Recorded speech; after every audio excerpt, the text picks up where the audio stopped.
Welcome back to Conversations here on North Metro TV. I'm Rusty Ray. This is a chance to bring in people that we can talk about anything that's happening, whether they are doing something in the community or things are happening on a larger scale.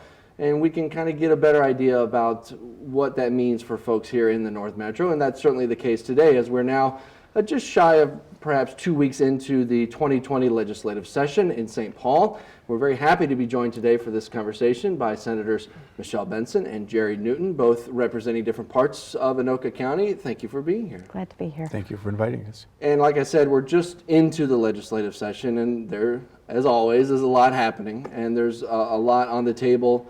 Last year through the long budget process, and now it's a year where you don't have to necessarily worry about that, but there are certainly other things that come up in those off-budget cycle years. The big thing certainly in terms of spending and money, communities have been jockeying for this bonding, the issue of whether the state can prioritize certain projects and be able to allocate funds and to commit to spending for that. Are you spending a lot of time on this? Is it something that's really dominating what happens? And is that what you're also hearing from people in your communities about? Well, for the Senate's part, we have an entire capital investment committee that's been going from community to community around the state, starting actually last summer into the fall, and now they're putting together the lists of priorities. I know leadership has been meeting to discuss what an amount would be that we could agree upon that would be reasonable. Our priorities are going to be roads, bridges, water treatment facilities. Some of our infrastructure is aging out and is going to need to be replaced. But also there's a considerable amount of deferred maintenance on buildings we already own. And so instead of focusing on building new things, let's make sure we're taking care of what we already own. We think a very practical approach, a modest bonding bill meets the needs of Minnesotans. And I think most of the work was done prior to the session starting. You know, people had their bills in order to make sure that we had the bonding committee go around and visit all of the sites. And we do have quite a few projects out in this area, but everyone is, I think Mary Murphy in the House has something like $5 million in bonding. $5 billion. $5 billion. $5 billion. And we're probably looking at something less than $1.5 billion in the Senate. So. Mm-hmm. It's a major process, and there is the diligence and the care taken, but it's also an opportunity to send a team out, like we saw, as you mentioned, but when you're not in session, to go out, and whether it's organized efforts where there's a bus full of lawmakers that travel the state, or even, I'm sure, over coffee with constituents or at wherever you are in the community. Is that kind of how these conversations kind of build and then can get the attention of maybe some of your cohorts in St. Paul? We've been very fortunate. Anoka County has a distinct list of priorities. Highway 10 obviously continues to be a priority segment by segment. They've been coming down and making the case. So they start with legislators like us, and then we help build that case with our colleagues. And then the Capital Investment Committee comes out and visits with the local communities to understand how ready that community is to have this state work done. And Anoka County's done a really good job of setting us up for success. They have a good baseline ready for people in the community to fully fill in next to where the state is going to put in money. Yeah, and they've been, Highway 10, as you say, Michelle, is really the top priority for all the legislators out here. And right now we're looking at the expansion of Highway 10 from Hanson Boulevard to Round Lake Boulevard to go 3 lanes. The city of Coon Rapids made sure that the bridges over Highway 10 will accommodate a 3rd lane. But the trick now is that we've got to get bonding this year in order to do the project next year, because in 2022 and 2023, the city of Anoka is doing 2 projects, and we don't want to be tying the highway up for 3 years on various projects. So it's true, the county has been coordinating this really well. Then each of the communities have their own specific projects, you know, that they're looking at. But they sort of take a priority, I think, for most of the legislators to what Anoka County is looking for. Right. Also, in terms of spending and kind of where the budget cycle has resulted, yesterday a handful, or the official Republican presentation about the budget surplus or the projected surplus came out and talking a lot about tax cuts. in other ways. And of course, the DFL saying, no, we want to focus on some other issues. Is that also really going to take precedent, or is that going to really dominate any of the session as we see it? Well, I think there's some basic agreement, for example, on the Section 179 deduction, as the governor's been talking. Section 179 is an accelerated expensing or depreciation of heavy equipment. So businesses that use heavy equipment, farmers in particular, those who've been watching know that it's been a challenging year for agriculture in Minnesota. And so there's good agreement, I think, on that. But also, we have a fully funded 2-year budget, really generous budget compared to other states, and historically high last year in spending. And so I think it's time for us to look at what Minnesota families need, which is why core to the Republican tax proposal is a reduction in the lowest income tax rate. So every person who pays income taxes would get a break under this plan. And on the other side of things, there's other discussion about. Well, you know, I looked at Senator Chamberlain's blast that he sent out yesterday, and there's nothing in there that I disagree with. You know, everything from reducing Social Security or eliminating the Social Security tax. And I just think that it's actually a very good proposal. So I don't know how I'm going to fit in with the rest of my colleagues, but it's balanced, I think. And, you know, it's talking about giving the money back to Minnesota. But essentially, it's a pretty good program. Yeah, it was absolutely focused on families, small businesses, seniors in particular were one of, I think, 12 states that still taxes. It might be 9 states now that still tax Social Security. And we want seniors to want to stay here during their retirement years so they can be close to their grandkids, so they can help families. Absolutely. We know that support network is important, and we just want to say one more time how important seniors are to Minnesota. Yeah, we were just had a program like this about the census and the different efforts that the state and the county and even these communities here in Anoka County are taking. And that's a big part of it, is the people who leave because perhaps of taxes, or they have to watch their calendars in 6 months and 1 day in one place and then less in another. Because of that's one reason that there are these population shifts. And one of the things our state demographer presented at One Minnesota, seniors leave. So people between 55 and 65 leave Minnesota, and that continues until they're about 70. But if you hit 80 years old, there's actually a net positive migration to Minnesota once you hit about 80, and especially we notice it at 85. So they spend these really productive, healthy, elderly years in another state, spending all their sales tax money there. Absolutely. And so let's get them to stay here in Minnesota. Yeah. They can take, a couple months down in Florida when it's really cold and they don't want to slip on the ice, but let's get them to stay here and be close to their families. I think that's important for Minnesota. So some of these things we've been talking about can be, or other things that on the state level, on your level, can be done maybe to help with that, you think? Or is it just a matter of trying to do the best with what you have? It's the cost, I think, that we're looking at. I recall the cost is like $490 million for excluding Social Security from state taxes. And then the Democrats, especially in the House, are looking at putting more money into early childhood. So they're both good programs, but it's a matter of setting priorities, and we might have to chip away at the Social Security. We already started last year, I think it was. And actually the Republicans in 17 and in the 19 budget had significant pressure on tax relief for seniors and Social Security. And so we keep making progress. It would be nice to just be done with it so seniors can be assured that their Social Security is not going to be taxed. Yeah, and simplify the tax forms too. Oh, that would be very helpful. That would be, yes, it would. Let's talk about a couple of the headline-grabbing things, even when the session is out and there's still talk and there's still bills kind of being formulated. One thing that affects quite a few people in quite a few different types of situations would be insulin and the state's coverage of that, or what's available or what's covered. And so you hear the very dire stories of people who have struggled financially to make ends meet just to be able to pay for what they say obviously is life-saving medication. Is there going to be some kind of movement? Have we seen either last year, towards the end of last year, or already into this new session? Are we seeing any movement on this? There was significant work all summer on coming forward with a plan, and the Senate had a hearing first week of session to move some of the work that came out of that working group.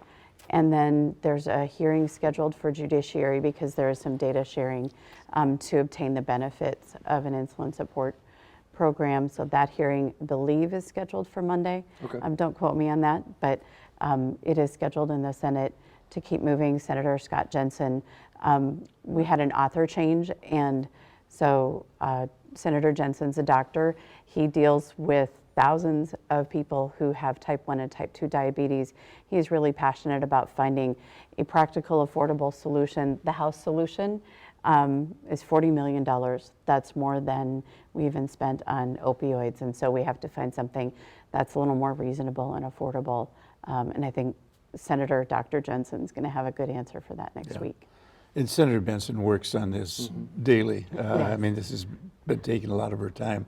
But I understand yesterday the pharmaceutical companies came in with some proposals that will possibly move things along and get us to a compromise between what the House has asked for and what the Senate is looking for. And I don't even think it's what I'd call a compromise. I think it's a restart, a really practical solution. That language, I think, is coming out Monday.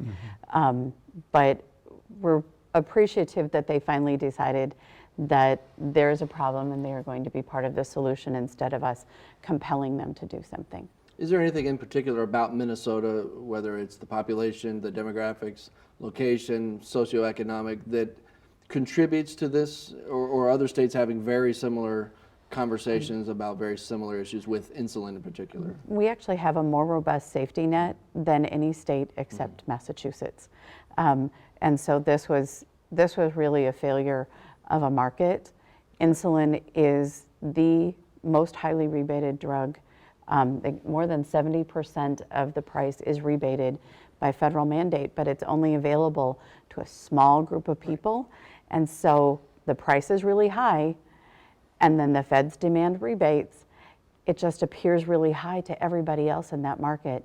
And so we're trying to find ways to solve this problem across all drug types, so that we don't have to have this really high price and then rebate the drug down. We can just have a normal price for everyone, because if the rebated price had been available to everybody, I think there wouldn't have been an affordability issue. And universally across the United States, our drug prices are much higher than they are in other countries. And I don't know what the answer is in order to get the pharmaceutical companies to bring the prices down. They would probably have to raise them everywhere else in order to do it. But I think there's a fairness and an equity thing here that we shouldn't be paying that much more than other countries. We cross-subsidize other countries. So Great Britain and Canada will tell a manufacturer, we're only paying you this much, and if you want access to our market, you have to agree to this price. And in the United States, we want to make sure people have choices, but the pharmaceutical companies have taken advantage of that and said, well, if we're going to continue R&D, if we're going to continue our operations as they are, Americans are going to have to pay more. The Trump administration actually has issued guidance for allowing reimportation and something called a second pathway. It's a little complicated for TV, but maybe we can come back another time and talk about it. But it would be allowing those manufacturers to have a second drug price that wasn't subject to federal rebates. We think that might be significant in getting consumers better drug prices. Compared to where we were, say, a year ago, I think maybe even 2 years ago at this time, based on national headlines and national incidents that have happened, is there talk about anything with gun control or guns or Second Amendment or anything right now that could come up again this session, that given the time devoted to these other things we've already talked about? Some outstate counties are making movements about being Second Amendment friendly or Second Amendment Sanctuaries. There's the word I'm looking for. Right. We've had, like again, a year ago, maybe even 2 years ago, at the state capitol, lots of activism and things like that. Are we seeing any more conversation about that, or is that, not that it's not important, not that it's not something that people are always concerned about, is that going to be on the forefront at all this year? It'll be there, yeah, and there'll be several issues that will come up, but there's nothing's going to happen on it. Senator Gazelka's been very clear that we're not going to have legislation passing the Senate, and the DFL in the Senate is going to be pushing for the red flag law and enhanced registration. But we know it's going nowhere. It'll pass the House, die in the Senate, and we're going to have several things that'll happen like that. I think that. And the Senate Republicans have been having a series of hearings, first of all, to help people understand what the laws actually are in the state of Minnesota. Right. And the more we talk about that, the more that the Moms Demand Action and those activists realize that we're not actually enforcing some of our laws. Our prosecutors are waiving, when people commit a felony with a gun, our prosecutors are waiving that instead of adding it to the sentence and putting those people in jail. So why do we have a law in the books that our prosecutors aren't enforcing, that judges are allowing to be plead down? So let's look at some of that. We're not enforcing when there's an order for protection, or when somebody goes to court and through due process says this person could be a danger to themselves or me, particularly as it relates to domestic violence. Right. Courts can order weapons to be taken from that individual. We're not enforcing that either.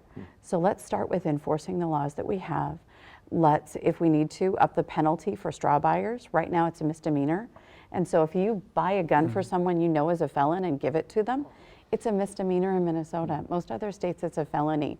So let's talk about people who are doing the wrong thing, make sure they are punished in our existing system, instead of going to law-abiding gun owners and telling them you're going to have to fall in line.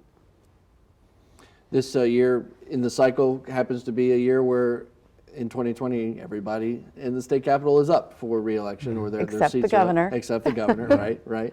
And with a national election, they certainly grabbing the headlines for 2020 already, and as we get closer and closer to November, we'll continue to dominate what people consume for news. What impact does that have on state elections, and what impact does this being the election year where everybody's up have on what happens in the session?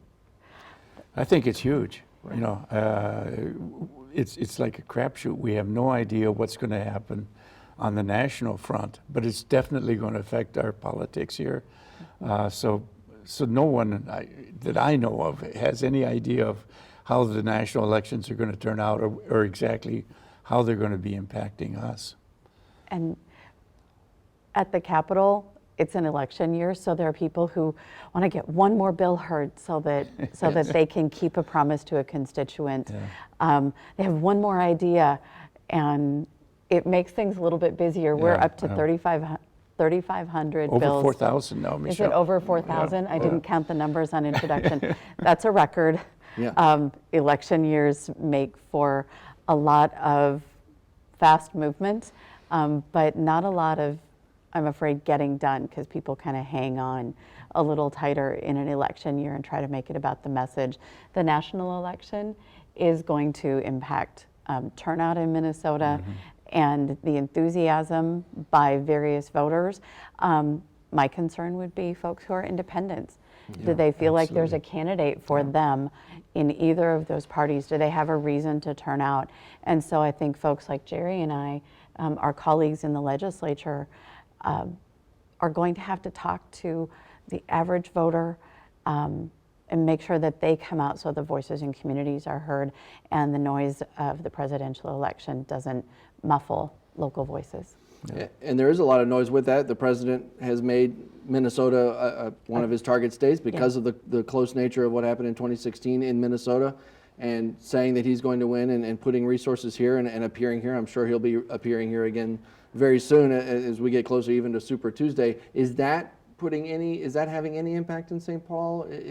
Just the focus that maybe, and certainly with Amy Klobuchar in the race still, there's a tension on Minnesota that may get people fired up, but as you said, when it comes to November, maybe it won't have the impact, or it will have some kind of effect on turnout. And we know it'll have an impact on turnout. The question will be what happens to those independents if they don't feel like they have a voice in either party. Will they turn out? Because that's going to make a bigger difference. It's a redistricting year, and so fight for control of the House and the Senate is going to be really important long term. And then congressional seats that are clearly in play. The 7th congressional district was solidly Trump.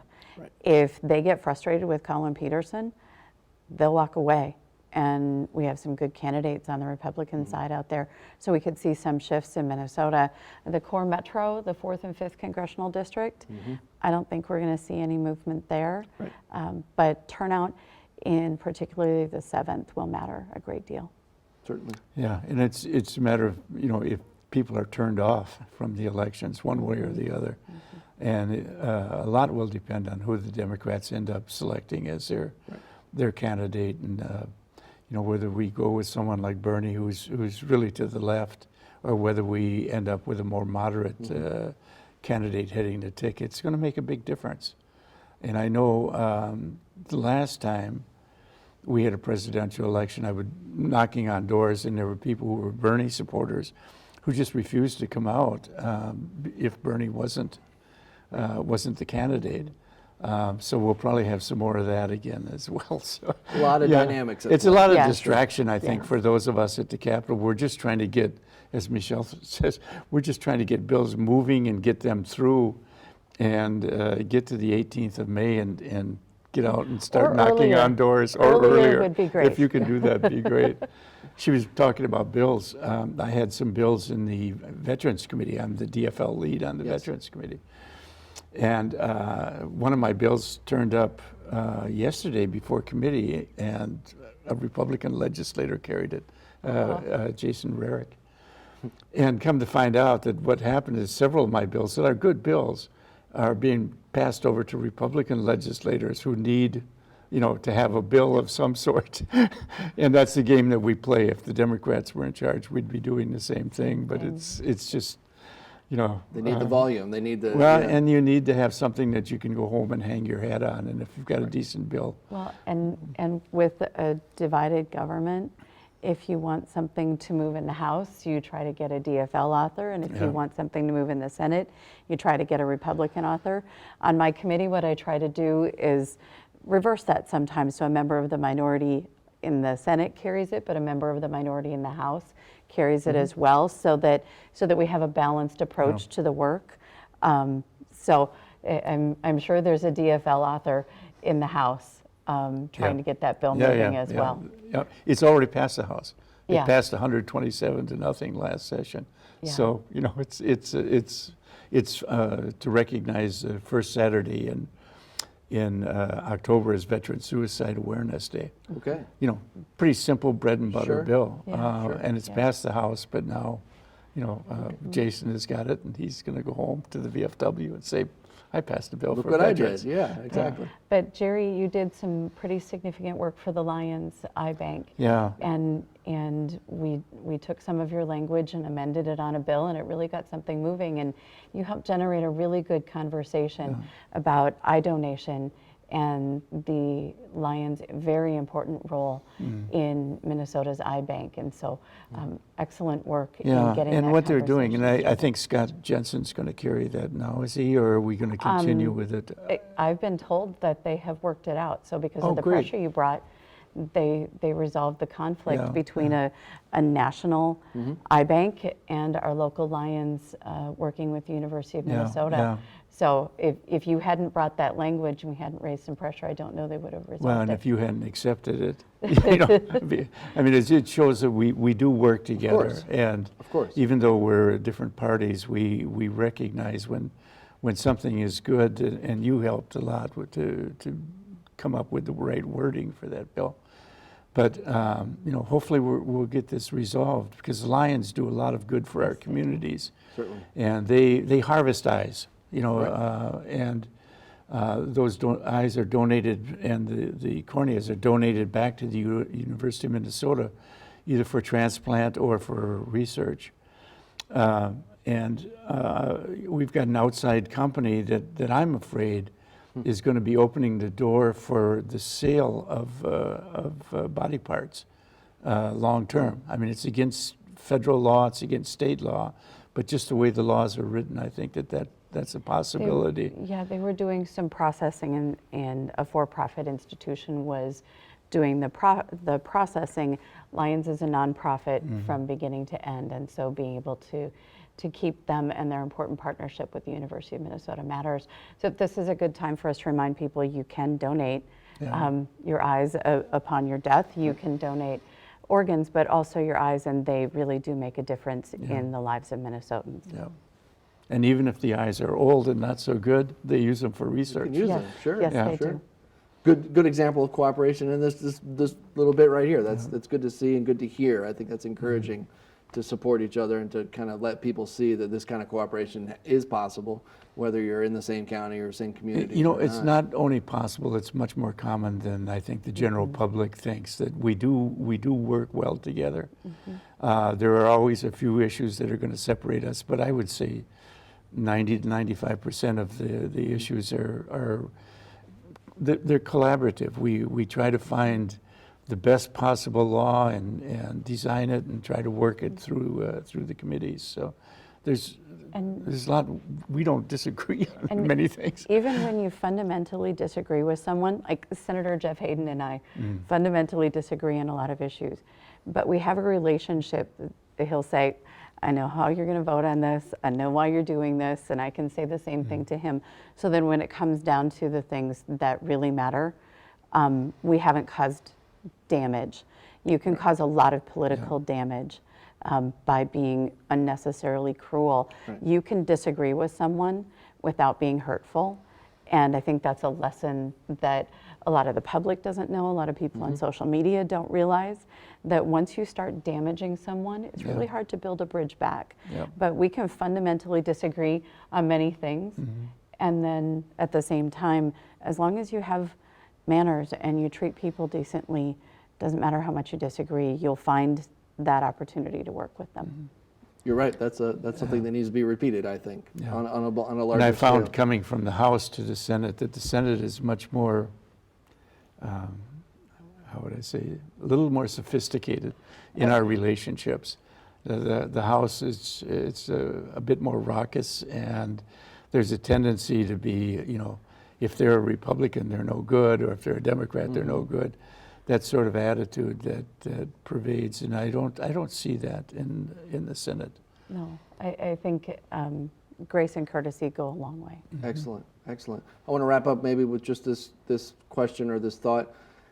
Anoka County, we live here, we drive here, we know that we hear constantly about Highway 10, we got to fix that, Highway 65, especially if you live in Blaine. Where is Anoka County in the halls of at the State House in St. Paul? Is Anoka County, yes, fourth largest county in the state in terms of population? Is the profile rising? Is it changing constantly? Has it changed in maybe last 5 to 10 years? Is Anoka County among the big boys in the state, I should say, when it comes to issues or when it comes to these discussions of funding, or the profile of where Anoka County, as you both represent different parts of the county, is that profile changing, rising, anything like that? I think there was a really purposeful effort to bring businesses to Anoka County, to bring the right kind of housing to Anoka County. And so I think the leaders in the communities, not just at the county board, but our mayors and city councils and school boards, have worked well together to raise the profile of Anoka County. And it's not just a place you pass through on the way to the cabin. It's important in the growing economy of the 7-county metro area. We have unique resources here in our water. We have great workforce here. And so they've done a really good job. And it's not that they're always in the halls, but they are very good at communicating with and folks like they us. work with us. It's not only coming to the Capitol, but we hold meetings here as well in Anoka and in Ramsey, discussing the whole wide range of traffic, especially. Our highways 10 and 65 are carrying more traffic than Highway 35W. And so but they're squeezed. And no one had, 40 years ago, you never would have known that Blaine, Right. you know, would change from basically swamp and trailer courts to what we have now. Yeah. But it's also a key area in terms of people living and putting up their businesses and still having good access to the Twin Cities. So yeah, the county has been active, and they are visible at the legislature. And we have some very influential people in the county, private individuals, who have the governor's ear. They'll talk with leadership in the Senate and the House as well. So there's a coordinated effort to get things done.